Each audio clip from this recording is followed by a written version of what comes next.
धन्वंतरि को हिंदू धर्म में देवताओं का वैद्य माना जाता है। ये एक महान चिकित्सक थे जिन्हें देव पद प्राप्त हुआ। हिंदू धार्मिक मान्यताओं के अनुसार ये भगवान विष्णु के अवतार समझे जाते हैं। इनका पृथ्वीलोक में अवतरण समुद्र मंथन के समय हुआ था। शरद पूर्णिमा के चंद्रमा, कार्तिक द्वादशी को कामधेनु गाय, त्रयोदशी को धन्वंतरि, चतुर्दशी को काली माता और अमावस्या को भगवती लक्ष्मी जी का सागर से प्रादुर्भाव हुआ था। इसीलिए दीपावली के 2 दिन पूर्व धनतेरस को भगवान धन्वंतरि का जन्म धनतेरस के रूप में मनाया जाता है। इसी दिन इन्होंने आयुर्वेद का भी प्रादुर्भाव किया था।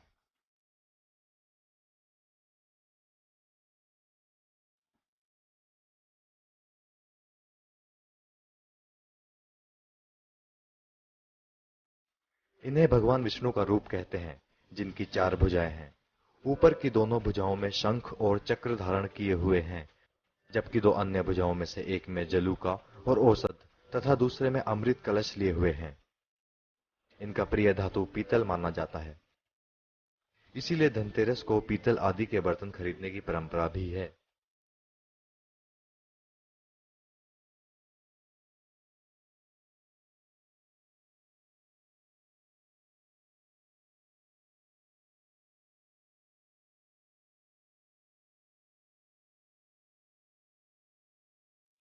इन्हें आयुर्वेद की चिकित्सा करने वाले वैद्य आरोग्य का देवता कहते हैं। इन्होंने ही अमृत में औषधियों की खोज की थी।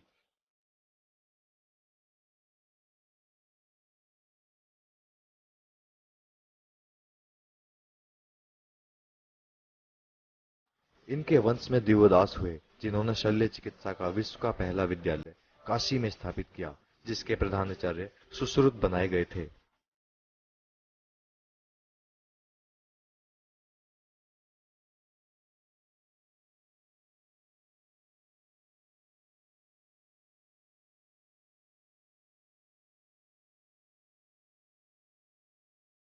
सुश्रुत दिवोदस के ही शिष्य और ऋषि विश्वामित्र के पुत्र थे।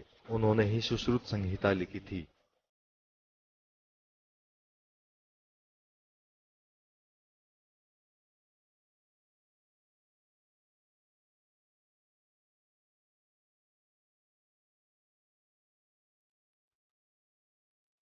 सुश्रुत विश्व के पहले सर्जन यानी शल्य चिकित्सक थे। दीपावली के अवसर पर कार्तिक त्रयोदशी धनतेरस को भगवान धन्वंतरि की पूजा करते हैं।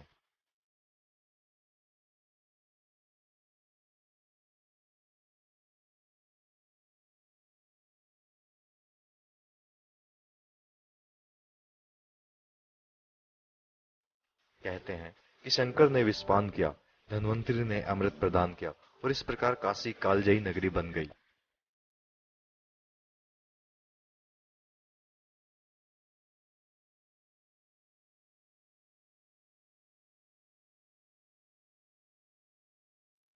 आयुर्वेद के संबंध में सुश्रुत का मत है कि ब्रह्मा जी ने पहली बार 1 लाख श्लोक के आयुर्वेद का प्रकाशन किया था, जिसमें 1 सहस्त्र अध्याय थे। उनसे प्रजापति ने पढ़ा, तदुपरांत उनसे अश्वनी कुमारों ने पढ़ा और उनसे इंद्र ने पढ़ा। इंद्रदेव से धन्वंतरि ने पढ़ा और उन्हें सुनकर सुश्रुत मुनि ने आयुर्वेद की रचना की।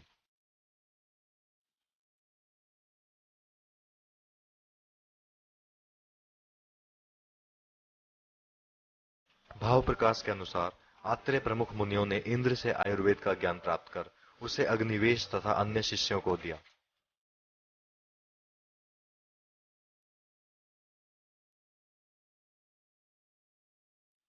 इसके उपरांत अग्निवेश तथा अन्य शिष्यों के तंत्रों को संकलित तथा प्रतिसंस्कृत कर चरक द्वारा चरक संहिता के निर्माण का भी आख्यान है।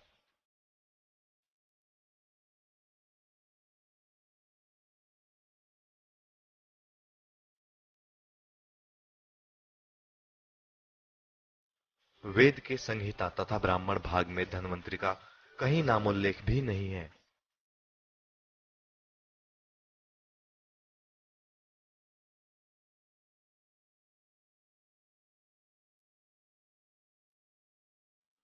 महाभारत तथा पुराणों में विष्णु के अंश के रूप में उनका उल्लेख प्राप्त होता है। उनका प्रादुर्भाव समुद्र मंथन के बाद निर्गत कलश से अंड के रूप में हुआ। समुद्र के निकलने के बाद उन्होंने भगवान विष्णु से कहा कि लोक में मेरा स्थान और भाग निश्चित कर दें। इस पर विष्णु ने कहा कि यज्ञ का विभाग तो देवताओं में पहले ही हो चुका है, अतः यह अब संभव नहीं है।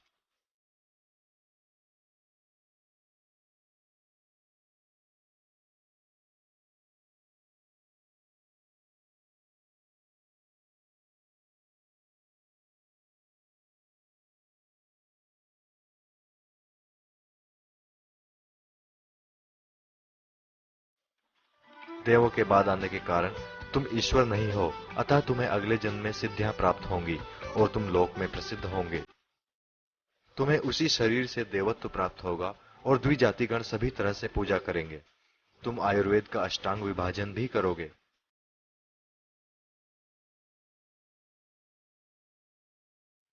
द्वितीय द्वापर युग में तुम पुनः जन्म लोगे, इसमें कोई संदेह नहीं है।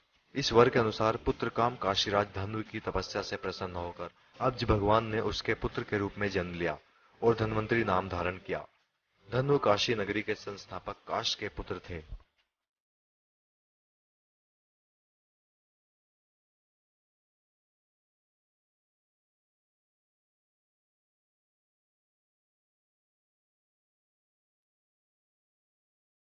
वैदिक काल में जो महत्व और स्थान अश्वनी को प्राप्त था, वही पौराणिक काल में धन्वंतरी को प्राप्त हुआ। जहां अश्वनी के हाथ में मधु कलश था, वहीं धन्वंतरी को अमृत कलश मिला। क्योंकि विष्णु संसार की रक्षा करते हैं, अतः रोगों से रक्षा करने वाले धन्वंतरी को विष्णु का अंश माना गया है।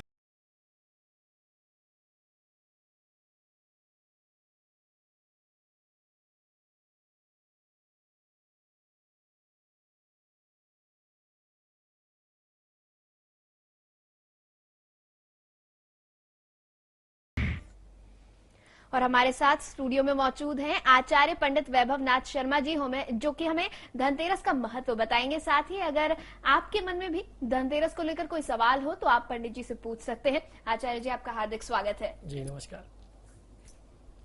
तो आप हमें कॉल कर सकते हैं, हमारे नंबर्स आपकी टेलीविजन स्क्रीन पर लगातार फ्लैश किए जा रहे हैं। आप हमसे सीधी बात कर सकते हैं। हमारा टोल फ्री नंबर है 180010263003। आप इस नंबर पर मुफ्त में कॉल करें। इसके अलावा आप हमें हमारे लैंडलाइन नंबर्स 012046463332 और 012046463327 पर भी कॉल करके हमसे सीधी बात कर सकते हैं।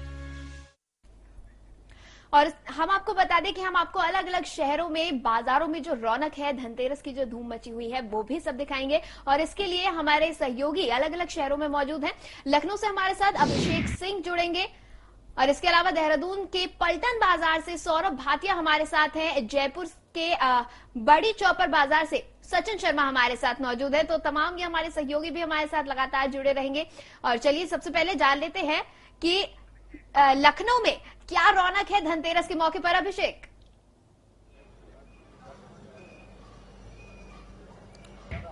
मैं आपको बता दूं कि सुबह से ही बाजारों का हाल ऐसा है कि जैसा लग रहा है कि मेला लगा हुआ है। मेरे ठीक पीछे अपना कैमरामैन से कहूंगा दिखाएं कि किस तरह से यहां पर बाजारों में भीड़ उमड़ी हुई है। हम लोग लखनऊ के भूतनाथ मार्केट में हैं, जहां पर आप देख सकते हैं कि लोग किस तरह से उमड़े हुए हैं। किसी मेले की तरह लग रहा है पूरा बाजार। और क्योंकि धनतेरस का त्योहार है तो हर वर्ग का व्यक्ति यहां पर आया है अपनी अपनी जेब के हिसाब से धन लक्ष्मी को खुश करने के लिए। उस पूजा में उस गहने को, उस जेवर को या उस खरीदे हुए चम्मच, कटोरी या जो भी वो लोग खरीदते हैं इस त्योहार के दिन, उसको शामिल करने के लिए। और यहाँ लगातार लोगों की भीड़ उमड़ती ही जा रही है। पिछले आधे घंटे से हम लोग यहाँ मौजूद, तो बिल्कुल लगातार हमारे साथ हमारे सहयोगी बने हर हुए हैं। तरह। और अमितेश हमारे साथ लखनऊ से यहाँ पर थे, जो बता रहे थे किस तरीके की धूम बाजारों में मची हुई है, किस तरीके की रौनक हमारे बाजारों में बनी हुई है। इसके अलावा हम आपको बता दें कि देहरादून के पलटन बाजार से भी हमारे साथ सौरभ भाटिया जुड़े हुए हैं। सौरभ भाटिया से हम बातचीत करेंगे। सौरभ, देहरादून में कितनी रौनक मची हुई है, कितनी धूम बाजारों में है, कितने लोग बाजार में पहुंच रहे हैं, क्या कुछ खरीदारी ज्यादातर की जा रही है?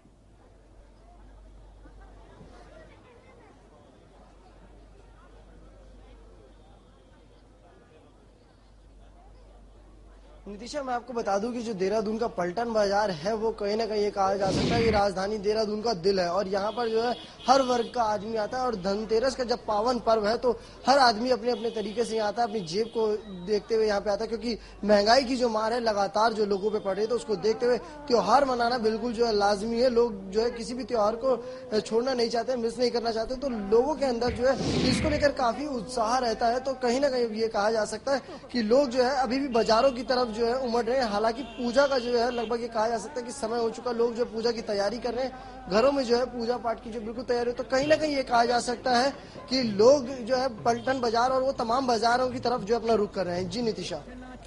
बिल्कुल, तो तमाम बड़े बाजारों में रौनक है धनतेरस के मौके पर। साथ ही साथ चलिए अब राजस्थान की भी सैर कर ली जाए। जयपुर के बड़ी चौपर बाजार में क्या कुछ इस वक्त चल रहा है ये हमें बताएंगे सचिन शर्मा। सचिन, जयपुर के बाजारों में कैसी रौनक है?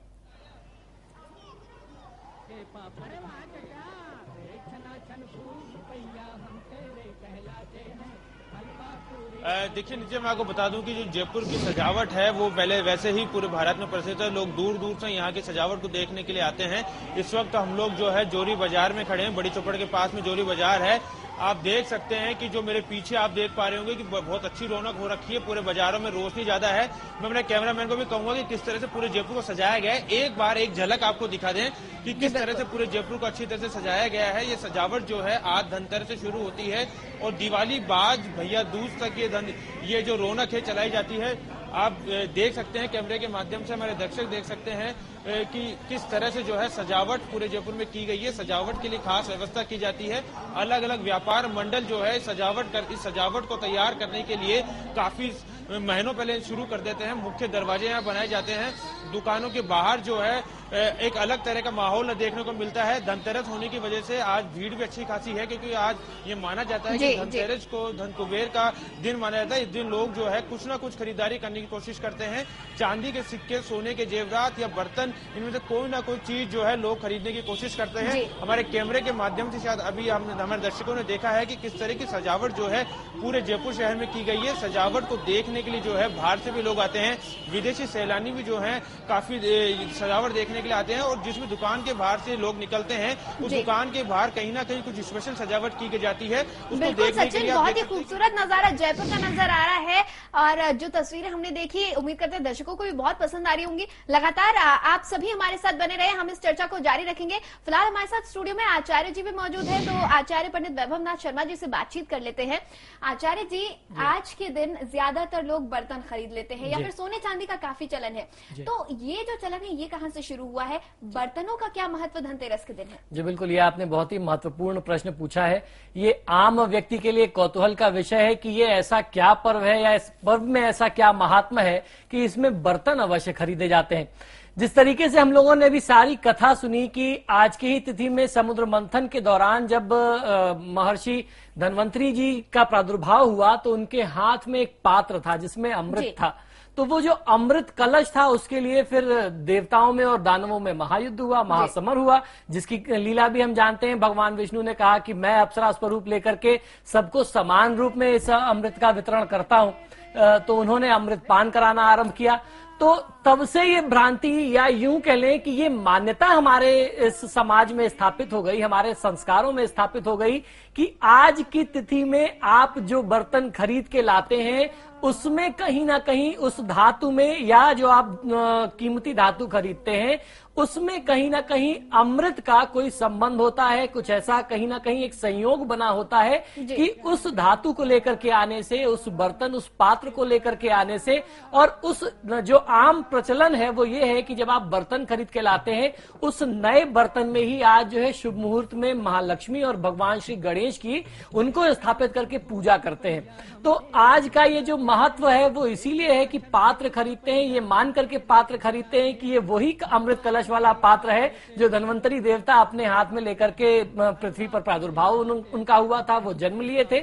और ऐसा मानते हैं कि इस पात्र के प्रयोग से या इस धातु के आपके घर में आगमन से आपको सुख, समृद्धि, ऐश्वर्य और उसके साथ साथ क्योंकि धन्वंतरी देवता जो है वो आरोग्यता के देवता है, रोग नाश के देवता है, देवताओं के चिकित्सक कहे जाते हैं। तो उस पात्र को खरीद के लाने से ऐसा मानते हैं कि आपके परिवार में, आपके जीवन में कभी भी किसी प्रकार का रोग, दुख, कष्ट और संताप नहीं रह जाएगा। हर प्रकार के दुखों के निवारण के लिए इस पात्र को खरीदना, बर्तनों को खरीदना हमारे संस्कारों में चला आ रहा है। ये एक ऐसा अवसर होता है कि हर व्यक्ति साल भर इंतजार करता है और हर गृहिणी जो है अपने आवश्यकता की चीजें इंतजार करती रहती है कि आज तो मुझे एक टोस्टर जरूर लेना है, आज तो मुझे एक पतीला जरूर लेना है अपने घर के लिए। साल भर इसकी तैयारी होती है। तो यूं कह लें कि इस संस्कार का प्रभाव हमारे जीवन में इतना गहरा पड़ा है और ये बहुत अच्छा भी है जब आप अपनी आवश्यकता की चीजों में अभिवृद्धि कर सकते हैं। यूं तो आप साल भर खरीदते हैं। बहुत सारे लोग ऐसे होते हैं जो मुझसे मिलते हैं, कहते हैं कि हमारे पास तो सब कुछ है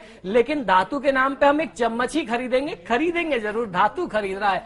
तो धातु खरीदने के पीछे तात्पर्य यही है कि आप जो कुछ भी खरीदते हैं वह निवेश शुभ हो और आज की तिथि में उस धातु का आगमन आपके घर में, आपके परिवार में सुख, सौभाग्य और आरोग्यता को लेकर के आए। जी बिल्कुल। तो ये त्योहार न केवल सुख समृद्धि से जुड़ा हुआ है बल्कि आरोग्य से भी जुड़ा हुआ है, आरोग्य से भी जुड़ा हुआ है।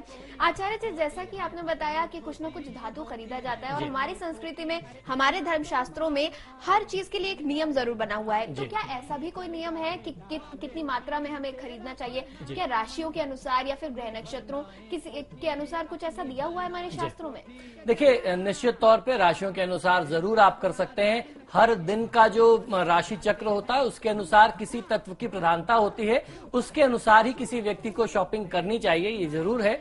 लेकिन जो बहुमूल्य धातु हैं उसके लिए ऐसी कोई बाध्यता हमारे शास्त्रों में नहीं है, ना खरीदने के लिए है ना किसी को दान देने के लिए है। आप अपने सामर्थ्य अनुसार, जिसकी पॉकेट अलाउ करती है, आज लोग सोना चांदी हीरा मोती भी खरीद रहे हैं, और जिसकी पॉकेट अलाउ नहीं करती है वो छोटे बर्तन भी खरीदता है। वो कोई भी एक चीज, कोई भी धातु के नाम पर एक स्टेनलेस स्टील का चम्मच ही खरीद ले। तो जिसका जैसा सामर्थ्य होता है वो उस तरीके की शॉपिंग करता है। महंगे धातु में, कीमती धातु में ऐसी कोई बाध्यता नहीं है, क्योंकि ये जो आप खरीद रहे हैं ये आज की तिथि में किया गया एक बहुमूल्य निवेश भी है। तो कुल मिलाकर के आपने पैसे तो दिए लेकिन आपने उस मोल की धातु खरीद करके, कीमती धातु खरीद करके अपने घर में रख लिया। तो ये कहीं ना कहीं आपके जीवन को, आपके परिवार को एक सुरक्षा की भावना भी देता है, क्योंकि आपने किसी चीज में निवेश किया है। तो घर की गृहिणियां भी इसमें बहुत स्वयं को सुरक्षित महसूस करती हैं। वो अपने पतियों पर दबाव डालती हैं कि नहीं, आज तो कुछ सोना जरूर खरीदना है, क्योंकि उसका कारण ये कि ये सोना जो है आज की तिथि में खरीदा गया सोना, वो आपके परिवार में शुभत्व लेकर के आएगा, लक्ष्मी के आगमन को लेकर के आएगा। ये जो तिथि होती है धन त्रयोदशी, ये बहुत ज्यादा शुभ मानी जाती है। तो इस तेरस में किसी भी तरीके के धातु में आप निवेश करें, हर प्रकार से आपको सुख और सौभाग्य की प्राप्ति होती है। जी आचार्य जी, जैसा कि आपने बताया कि सोना अक्सर लोग खरीदा करते हैं और आप लगातार हमारे साथ बने हुए दर्शकों को आचार्य जी ने ये भी बताया कि राशि अनुसार कौन कौन से धातु आपको खरीदने चाहिए, ये भी हमारी खास पेशकश में आचार्य जी बता चुके हैं।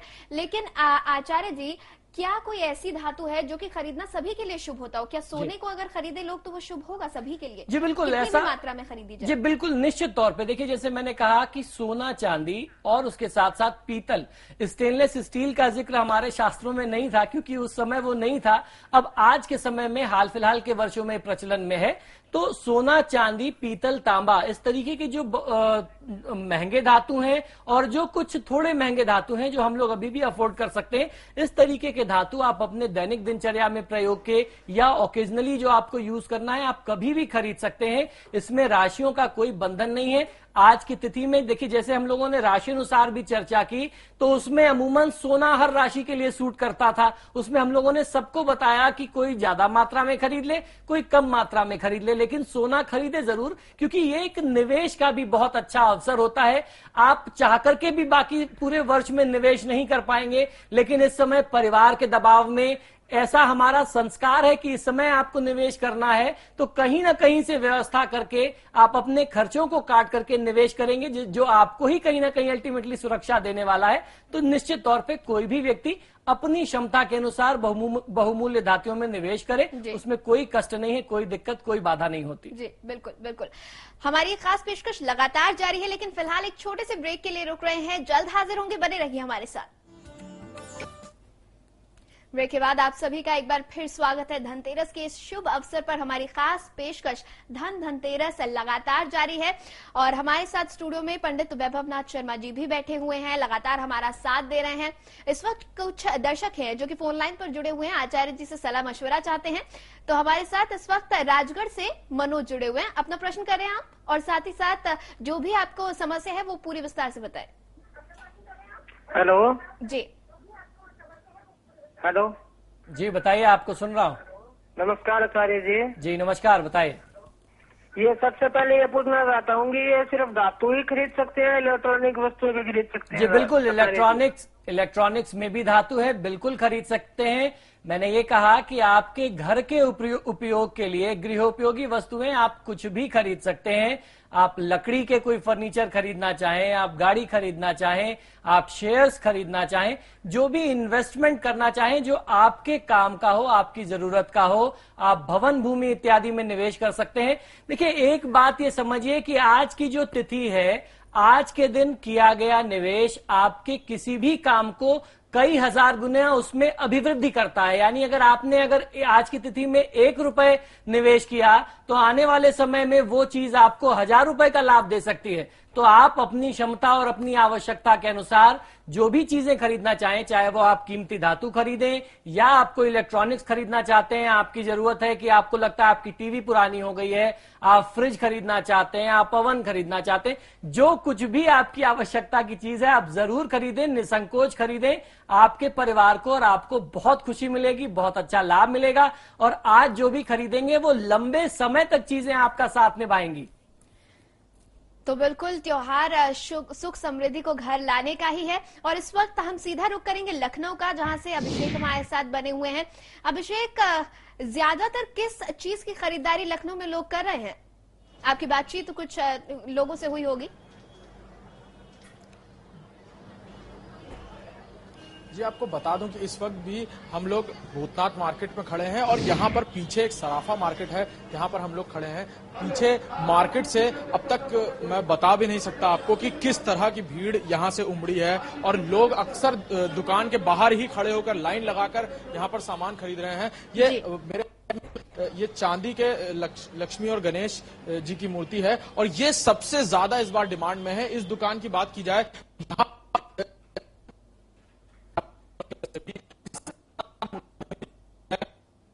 तो बिल्कुल चांदी और सोने का, महंगे धातुओं का तो महत्व हमारे इस पर्व में बढ़ ही जाता है। तो आचार्य जी, जैसा कि अभिषेक ने हमें बताया कि चांदी के लक्ष्मी गणेश काफी लोग खरीद रहे हैं, सोना बहुत महंगा होता जा रहा है, आम जन की पहुंच से लगातार बाहर होता जा रहा है।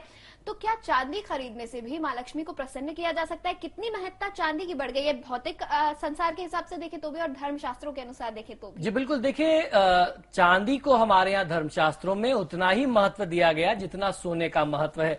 तो चांदी का महत्व कहीं से कम नहीं है, लेकिन क्योंकि सोना महंगा है, लोग चाहते हैं कि सोने का रिटर्न बहुत अच्छा मिलता है। तो आज के सांसारिक युग में हर व्यक्ति ये चाहता है इस परिवेश में कि अगर जो भी पैसा वो निवेश कर रहे हैं उनका उसको बहुत अच्छा रिटर्न मिलना चाहिए।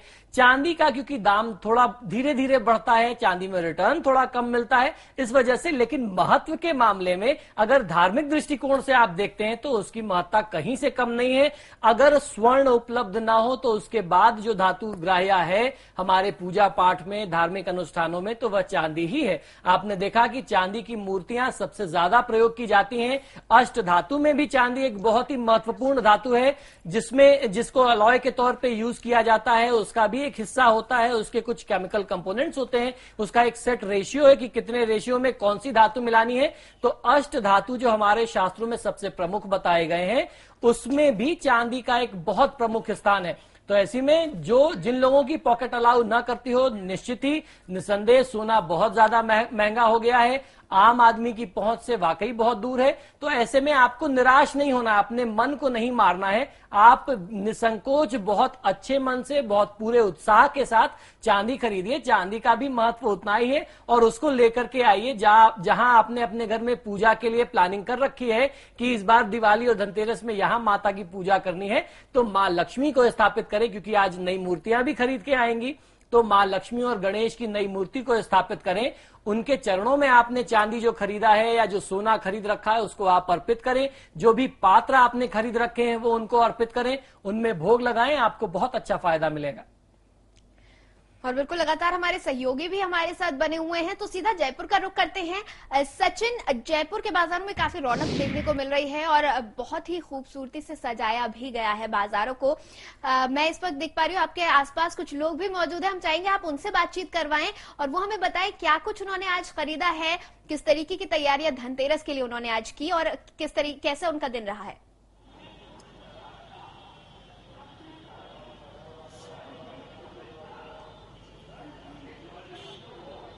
बिल्कुल बिल्कुल, देखिए हम बात करते हैं क्योंकि आज जयपुर जो है वह बर्तन और जो है सोने चांदी के लिए वैसे भी बड़ा बाजार जयपुर में है। हमारे साथ कुछ लोग हैं, हम उनसे जान लेते हैं कि आज धनतेरस के दिन उन्होंने क्या खरीदा है। सबसे पहले स्वागत समाचार में। सर ये बताइए कि आपने जो है आज क्या खरीदा है, मतलब और क्या किस मान्यता के तहत आपने? हमने आज बर्तन खरीदे हैं और एक चांदी का सिक्का खरीदा है। ये दीपावली को शुभ माना जाता है, घर के लिए, घर की समृद्धि के लिए, बच्चों के लिए, और एक अच्छी चीज है जो आप अपने घर के हिसाब से खरीदें, चांदी हुआ, सोना हुआ। और ये बताइए सर, आप बताइए हमारे साथ जो है शास्त्री जी भी मौके पे, आप कुछ पूछना चाहते थे उनसे, क्या पूछना चाहते, किस तरह का सवाल है कि महालक्ष्मी को खुश करने के लिए क्या किया जाए? आप चाहें तो हमारे माध्यम से सवाल पूछ सकते हैं। हाँ, मैं पूछना चाहता हूँ कि जैसे महालक्ष्मी जी की पूजन के लिए, उनको खुश करने के लिए क्या करना चाहिए? देखिए नीचा, हमारे साथ एक दर्शक है जो पूछना चाहते हैं शास्त्री जी से कि लक्ष्मी जी को पूजा करने के लिए पूजन की विधि किस तरह की हो, किस तरह से उन्हें पूजा जाए दीपावली के दिन या दीपावली से पहले। जी जी बिल्कुल सचिन, आपने बहुत अच्छा काम किया है, आमजन के कल्याण का प्रश्न किया है। देखिए, एक आम आदमी जो होता है, एक आम व्यक्ति जो होता है, वो पूजा पाठ के विधि विधान नहीं जानता, वह कर्मकांड नहीं जानता। तो ऐसी परिस्थिति में उनको करना ये चाहिए कि आपके घर के आसपास जो भी माँ लक्ष्मी का मंदिर हो, या अगर माँ लक्ष्मी का मंदिर नहीं है तो देवी का मंदिर तो अमूमन होगा। अगर देवी का मंदिर भी नहीं है तो भगवान शंकर का मंदिर होगा। जहां भगवान शंकर होंगे वहां माता पार्वती होंगी। माँ पार्वती का ही स्वरूप माँ लक्ष्मी है और माँ अन्नपूर्णा है। तो ऐसे में किसी भी व्यक्ति को जिसको कोई विधि, कोई प्रक्रिया नहीं मालूम है, वह माँ लक्ष्मी के मंदिर में चला जाए, एक नारियल और गुलाब के पुष्प या गुलाब के फूलों की एक माला ले ले, एक हार ले ले, और वह ले जाकर के माता लक्ष्मी के चरणों में अर्पित करे और कपूर से दीपक कर लेना, आरती कर लेना। आज से आरंभ करके 5 दिनों तक। बहुत आसान सा तरीका है सचिन, बहुत सीधा सरल सा माध्यम है। आज से आरंभ करके 5 दिनों तक ये प्रयोग व्यक्ति नियमित करता रहे, मां लक्ष्मी की कृपा बहुत आसानी से मिलती है। किसी भी व्यक्ति के जीवन में जो दुर्भाग्य का ताला है, उस ताले को खोलने के लिए ये बहुत साधारण लेकिन बहुत ज्यादा प्रभावशाली प्रयोग है। कोई भी व्यक्ति इसको कर सकता है, बल्कि आप भी अभी जब कार्यक्रम खत्म हो जाए, आपको भी सुझाव देता हूं, आप मंदिर जाएं, माता को इस प्रकार से आप आरती कर लें और उसका लाभ आप अपने जीवन में देख सकते हैं। बिल्कुल सचिन, आपके आसपास काफी सारे बच्चे भी नजर आ रहे हैं, छोटे छोटे बच्चे हैं, जरा इनसे भी बातचीत कर लेते हैं और जान लेते हैं कि इनके लिए धनतेरस का कितना महत्व है, क्या ये समझते हैं धनतेरस के पर्व के बारे में, क्या कुछ इनको जानकारी है।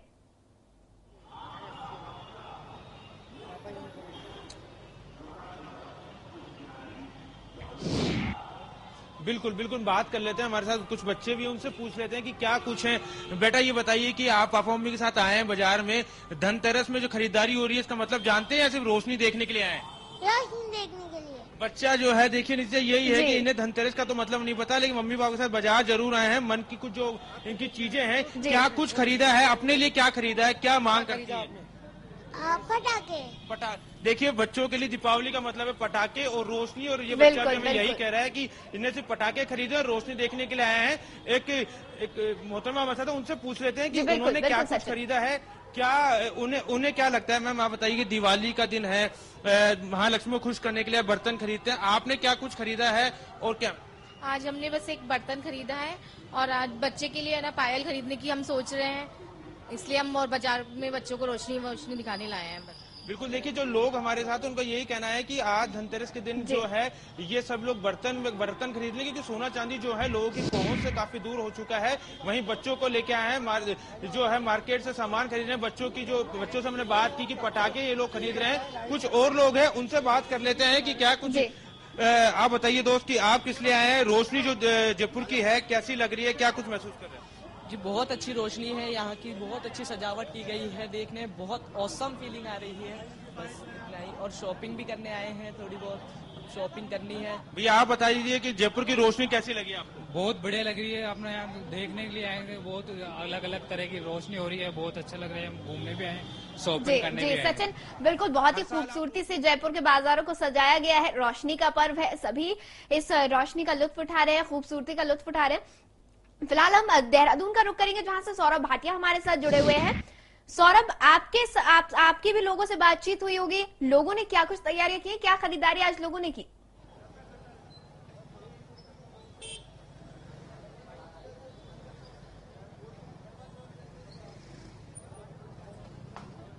नीतीश, जिस तरीके से हमारी लोगों से सुबह से ही बातचीत हम कर रहे हैं, बाजारों में हमने तमाम जगह जो हम घूमे उनसे बातचीत की, तो लोग जो है बर्तनों की तरफ ज्यादा जो है आज का दिन जो देखने को मिलता है, क्योंकि धनतेरस का पर्व है, तो लोग बर्तन और जो है गणेश, लक्ष्मी गणेश की जो चांदी की मूर्तियां हैं वो जरूर लेते हैं। और लोगों के मन में कई तरीके के सवाल होते हैं कि जो है मंदिर में जो है मूर्ति का जो है कईयों का ये रहता है कि कितनी जो है बड़ी मूर्ति हो, किस तरीके से उसको जो स्थापित किया जाए, तमाम जो ये सवाल रहते हैं जो मन में रहते हैं। हालांकि जो है उनका जवाब नहीं मिल पाता, पर लोग जो है जो स्वर्णकार है उसी के जो है यहाँ पर जो है उस मूर्ति को ले जाते हैं और घरों में स्थापित करते हैं। तो लोगों के मन में जो ये बड़ा प्रश्न रहता है कि मूर्ति जो है कितनी बड़ी होनी चाहिए मंदिर में लगाने के लिए, जिससे जो है उस चीज का जो उनको भरपूर लाभ मिल सके और माँ लक्ष्मी जो उनसे प्रसन्न हो सके। जी नितिशा। जी बिल्कुल सौरभ, आचार्य जी भी लगातार हमारे साथ बने हुए हैं, साथ साथ लखनऊ से भी हमारे साथ हमारे सहयोगी जुड़े हुए हैं। लखनऊ में अभिषेक, लोग काफी खरीदारी कर रहे हैं और सोने चांदी का भी प्रचलन खूब है, तो लोग किस तरफ ज्यादा आकर्षित नजर आ रहे हैं आज खरीदारी के मामले में?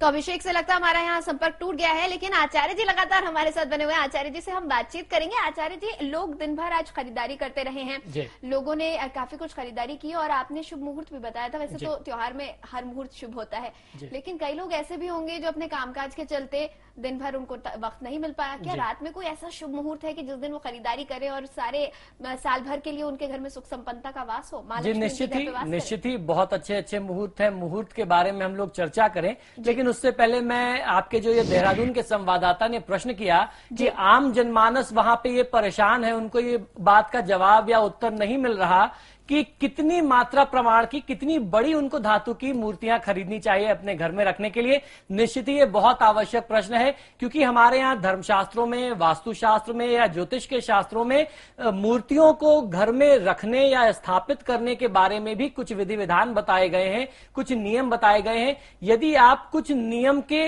ऊपर जाकर के आप मूर्तियां खरीद लेते हैं, यानी जो नियम बताए गए हैं उससे ज्यादा प्रमाण की, उससे ज्यादा बड़ी ऊंचाई की मूर्ति खरीद लेते हैं, तो ऐसी मूर्तियों की प्राण प्रतिष्ठा की जानी चाहिए। प्राण प्रतिष्ठा की हुई मूर्तियों की सेवा करने का जो विधि विधान है वो बहुत ज्यादा कठिन है। तो ऐसे में आपके संवाददाता के प्रश्न का जवाब ये है कि हमारे यहाँ जो घर में स्थापित करने की जो मूर्तियां होती हैं, जिनकी प्राण प्रतिष्ठा नहीं करते, वो 9 अंगुल के बराबर होनी चाहिए। 9 अंगुल से ज्यादा बड़ी जो मूर्ति होगी उसकी प्राण प्रतिष्ठा की जानी चाहिए और फिर उसका उसी तरीके से पालन किया जाएगा। उस मूर्ति का वही नियम होगा जिस तरीके से एक मंदिर में किसी भगवान की सेवा की जाती है।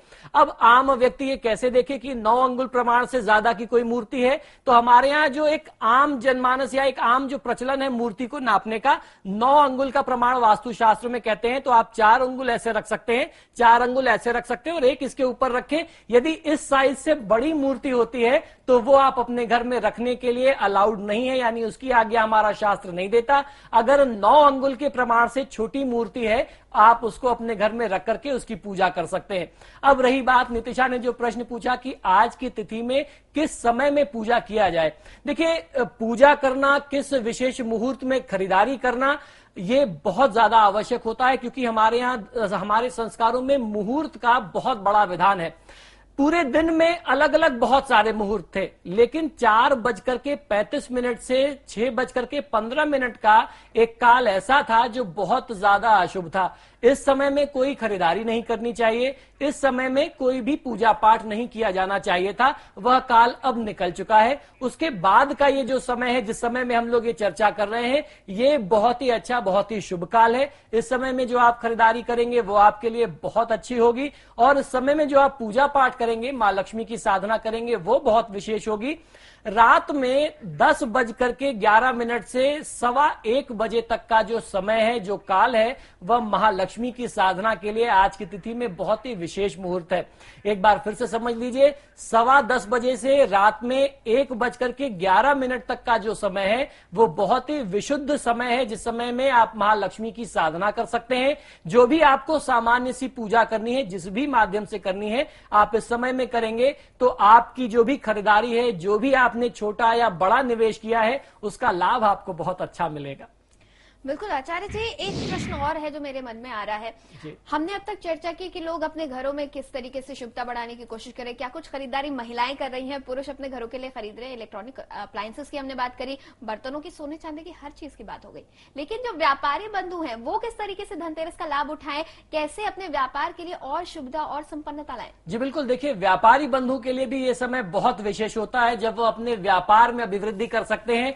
इस समय में आपको अपने व्यापार के लिए भी कुछ उपाय करने चाहिए। बही खाते का पूजन, यदि आप अपने कार्य का आरंभ इन दिनों में भगवान श्री गणेश और मां लक्ष्मी की पूजा से करते हैं, जिसमें आप अपने हिसाब किताब लिखते हैं, जिसे बही खाता कहते हैं आम बोलचाल की भाषा में। अगर आपकी वो अकाउंट बुक, आज आप उसकी पूजा करते हैं और आज से लेकर के भाई दूज तक हर दिन आप उसको प्रणाम करते हैं, उसको धूपबत्ती दिखाते हैं, उस पर 2 पुष्प चढ़ाते हैं, इस प्रकार से आप अपने कार्य का शुभारंभ करते हैं या श्री गणेश करते हैं, तो यूं समझ लीजिए कि आपको सद्विवेक भी प्राप्त होगा। और सद्विवेक प्राप्त होना किसी व्यापारी के लिए बहुत आवश्यक है। जब आप विवेकपूर्ण निर्णय लेंगे, यानी सोच समझ करके निर्णय लेंगे और उसके साथ, उस विवेकपूर्ण निर्णय के साथ इन्वेस्टमेंट करेंगे, कोई अच्छा निवेश करेंगे, तो निश्चित ही मां लक्ष्मी की कृपा आपके ऊपर बनेगी। तो आज की तिथि से आरंभ करके आपको भी अपने खातों का पूजन करना चाहिए, अपने धन रखने के स्थान का, गल्ले का पूजन करना चाहिए। मैंने समय बताया, रात में 10:15 बजे से लेकर के 1:11 तक का समय है। तो जिस समय आप अपनी बिक्री बंद कर लें, दुकान बढ़ाने लगे, तो उस समय में आपको लक्ष्मी पूजन कर लेना चाहिए। अपने गल्ले को 2 धूपबत्तियां कम से कम आप अवश्य दिखाएं, बहुत अच्छा लाभ मिलेगा। बिल्कुल आचार्य जी, इस वक्त कुछ दर्शक भी हैं जो हमारे साथ फोन लाइन पर जुड़े हुए हैं, उनसे भी हम बातचीत कर लेते हैं। हमारे साथ दीनू इस वक्त बागपत से जुड़े हुए हैं। दीनू जी, आप अपना प्रश्न करें। हेलो जी, बताइए। जी सर, आज हम मार्केट में गए, काफी खरीदारी की, बर्तन खरीदे, चांदी के सिक्के भी खरीदे सर। जी, आपको हार्दिक शुभकामना, बधाई हो। जी सर, ये जानना चाहते हैं कौन सा शुभ है जो खरीदना चाहिए था। जी बिल्कुल, देखिए, आपने जो खरीदा वो आपके लिए शुभ है। अब उसमें कोई शंका लाने की आवश्यकता नहीं है। आपने अपनी खरीदारी तो पूरी कर ली, अब आपको आवश्यकता है पूजा करने की। जो आपने खरीदा है, मान लीजिए उसमें कहीं दोष भी है, तो उस दोष को दूर करने की आवश्यकता है। आप अभी भी पूजा कर सकते हैं। 9:15 बजे तक का समय बहुत अच्छा है, या फिर 10 बजे से लेकर के 1 बजे के बीच में आप चाहें तो पूजा कर लें, वो समय भी आपके लिए बहुत शुभ रहेगा। अभी तक आपने जो भी निवेश किया, जो भी खरीद लिया, वो तो अब खरीद लिया, तो ऐसे में उसमें कोई शंका नहीं रखनी चाहिए। बस ये प्रार्थना करिए कि जो खरीदा, मां लक्ष्मी की कृपा से, भगवान धन्वंतरी की कृपा से, वो आपको आपके जीवन में वृद्धि दे, किसी भी प्रकार का कोई नुकसान, कोई क्षति ना हो। तो बिल्कुल शुभता बढ़ाने के लिए कई सारे उपाय हैं जो कि हम कर सकते हैं, और निसंकोच अपने जो भी जितना भी आपकी गुंजाइश है उस हिसाब से आप खरीदारी करें। भगवान का आशीर्वाद हमेशा आपके साथ रहेगा। लखनऊ से हमारे साथ लगातार हमारे सहयोगी बने हुए, सीधा लखनऊ का हम रुख करेंगे और इस वक्त उनके साथ कुछ लोग भी वहां पर मौजूद हैं। चलिए उनसे हम बातचीत कर लेते हैं।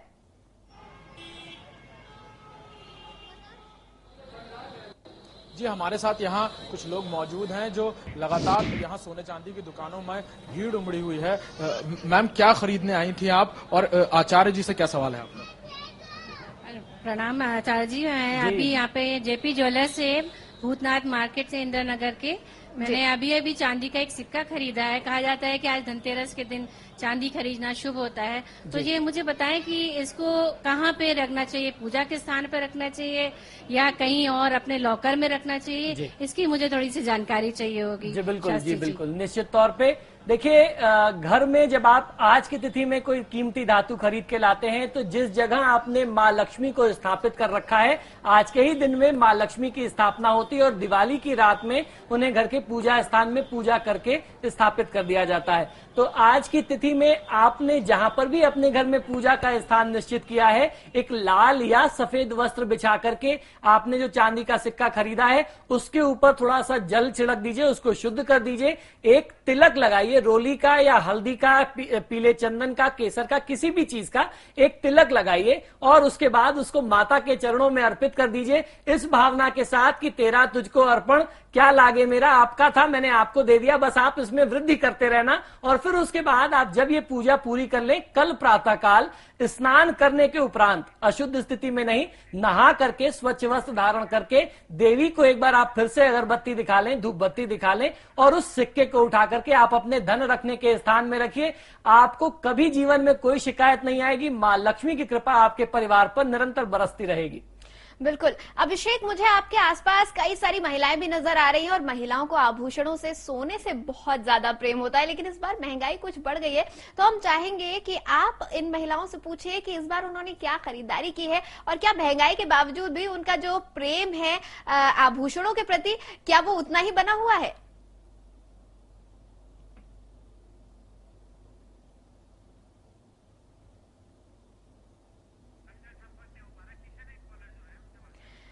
तो उन तक हमारी आवाज इस वक्त शायद नहीं पहुंच पा रही है। बहरहाल एक कॉलर हमारे साथ इस वक्त जुड़े हुए हैं। किशन जी, आप अपना प्रश्न करें।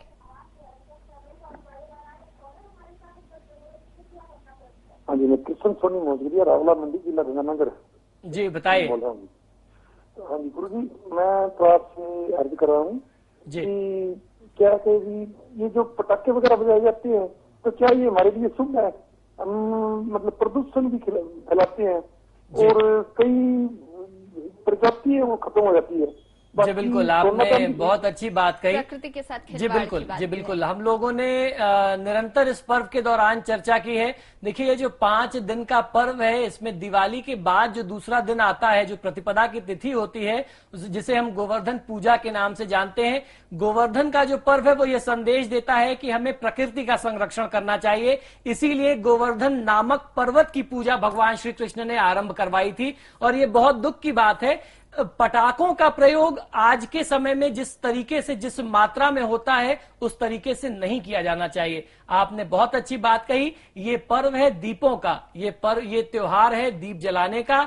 हृदय में दीप जलाना चाहिए, आप अपने हृदय में दीप जलाएं और समाज में जो अंधकार व्याप्त है उसे दूर करने का प्रयास करना चाहिए। अगर हर व्यक्ति इस तरीके से प्रयास करेगा तो हर दिन दिवाली मनने लगेगी हमारे देश में। तो आज के समय में हम लोगों को ये संकल्प लेना चाहिए। मैंने तो पिछले काफी समय से संकल्प ले रखा है, मैं 1 पैसे का पटाखा नहीं खरीदता, मैं उस मामले में कहीं कंट्रीब्यूट नहीं करता। मेरे दादाजी कहा करते थे कि अगर आप इसी पैसे से किसी गरीब बच्चे को कुछ अन्न और वस्त्र खरीद के दे दोगे तो वो कहीं ज्यादा लाभकारी होगा कि आप इतने हजारों का पटाखा जला देते हो। तो ये ज्यादा अच्छा है कि हम सभी उस पैसे को मिला लें, कंट्रीब्यूट कर लें और गरीबों को, असहायों को, देखिए भी हमारे देश में कितनी कितनी प्राकृतिक विपदाएं आई। हमारा देश का एक हिस्सा उत्तराखंड लगभग पूरी तरीके से तबाह होने की स्थिति में था।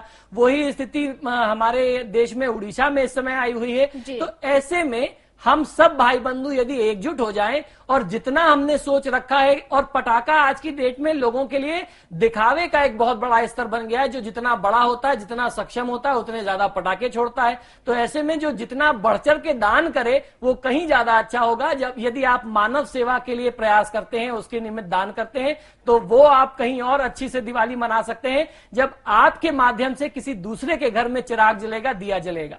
जी बिल्कुल। आचार्य जी, इस वक्त हम लखनऊ का रुख कर लेते हैं, जहां पर हमारे सहयोगी अभिषेक लगातार जुड़े हुए हैं।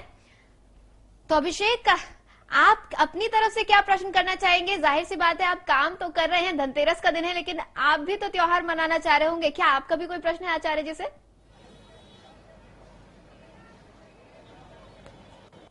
जी हाँ नितिशा, यहाँ पर मैं चाहूंगा कि मेरे प्रश्न से पहले यहाँ पर बहुत कौतूहल है, काफी वक्त से लोग यहाँ सवाल पूछना चाहते हैं। यहाँ एक महिला हमारे साथ मौजूद है, उनसे पहले पूछेंगे। आप कुछ सवाल कर रही थी थोड़ी देर पहले, आचार्य जी से क्या सवाल करना चाहती हैं जेवर को लेकर?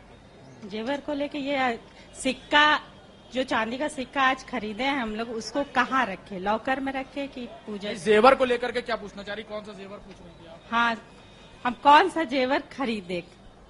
कहाँ? जी बिल्कुल, देखिए ये तो आपकी पॉकेट के ऊपर है, आपकी जैसी क्षमता हो आप खरीद सकते हैं। जहां तक रही बात सिक्के को कहाँ रखें, तो मैंने अभी बताया कि आप उनको मां लक्ष्मी के चरणों में रखें। और ये बात भी बता देना चाहता हूं कि सिर्फ ये इसी तक सीमित नहीं है ये पर्व कि आपने जो नया खरीदा है उसकी क्या पूजा करनी है और उसको कैसे रखना है।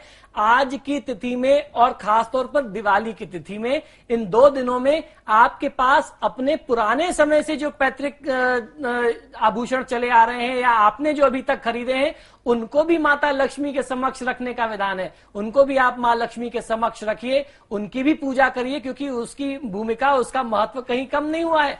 उसमें दिनों दिन वृद्धि होती रहे, उसके तौर पर आप इस सोने के सिक्के को उसमें मिला करके फिर दोबारा आप अपने धन रखने के स्थान में रखिए। मां लक्ष्मी की कृपा यूं ही बनी रहेगी। जी बिल्कुल, अभिषेक आप हमारे साथ जुड़े रहे, बहुत बहुत धन्यवाद आपका हमारे साथ जुड़ने के लिए। इसके साथ ही साथ जयपुर से हमारे साथ सचिन जुड़े हुए थे और देहरादून से सौरभ हमारे साथ जुड़े हुए थे। बहुत बहुत शुक्रिया आप सभी का। और आचार्य जी लगातार हमारे साथ जुड़े हुए हैं। आचार्य जी, कोई खास बात जो आप आज के दिन दर्शकों के लिए कहना चाहिए, बहुत संक्षेप में, क्योंकि समय हमारे पास। जी बिल्कुल, देखिए आज की तिथि के लिए एक बहुत ही विशेष प्रयोग है। आपको करना ये चाहिए कि आप एक नया ताला खरीदिए और वो ताला ऐसा हो जिसमें आप खरीदते समय उसको टेस्ट भी ना करें, चाबी भी ना लगाएं। उस ताले को खरीद करके उसको गुलाब या कमल की माला में लपेट करके मां लक्ष्मी के चरणों में ले जाकर के लक्ष्मी मंदिर में रखाइए, या किसी भी देवी के मंदिर में देवी के स्वरूप में मां लक्ष्मी का ध्यान करके रख दें। जिस क्षण उस मंदिर का पुजारी, मंदिर का महंत या मंदिर का सेवक, कोई सेवादार उस ताले को पाएगा और उस ताले में चाबी लगाएगा, तो समझ लीजिए कि आपके जीवन में जो दुर्भाग्य का ताला था वो उसी क्षण वहां मां लक्ष्मी की कृपा से खुल जाएगा और अभी तक जिस सफलता के लिए आप तरस रहे थे, जिसके लिए भटक रहे थे, वह सफलता आपको प्राप्त होगी। बिल्कुल आचार्य जी, बहुत ही सरल और बहुत ही अच्छा आपने उपयोग आज ये बताया है, उपाय बताया है जिससे लोग अपने घर में सुख समृद्धि ला सकते हैं। इतना सरल उपाय, इतना अच्छा उपाय आपने हमें बताया और इतना वक्त हमें दिया, हमारे स्टूडियो में आप आए, इसके लिए बहुत बहुत धन्यवाद आपका। और इसके साथ ही मुझे भी दें इजाजत। हमारी इस खास पेशकश में फिलहाल इतना ही।